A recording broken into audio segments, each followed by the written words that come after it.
Viaggiavano in quattro, due uomini di 43 anni, figli di 18 e 22, su un'auto che da giorni gli agenti della squadra mobile di Padova stavano seguendo. L'arresto tra mercoledì e giovedì, subito dopo il furto di una borsa con 1.000 euro in contanti, sottratta sotto gli occhi degli agenti dall'auto di una cinese ferma in un ristorante di via Vigonovese.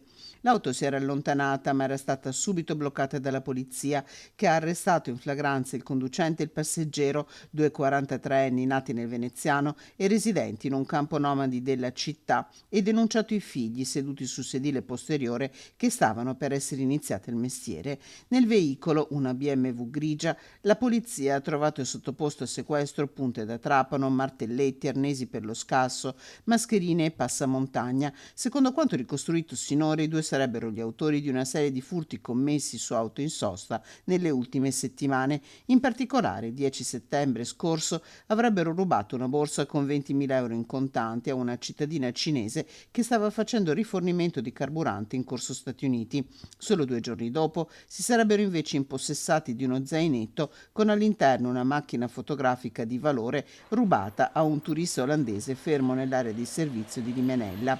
Gli arrestati, dopo l'udienza di convalida, sono stati sottoposti all'obbligo di dimora nel comune di residenza con divieto di allontanarsi negli orari notturni.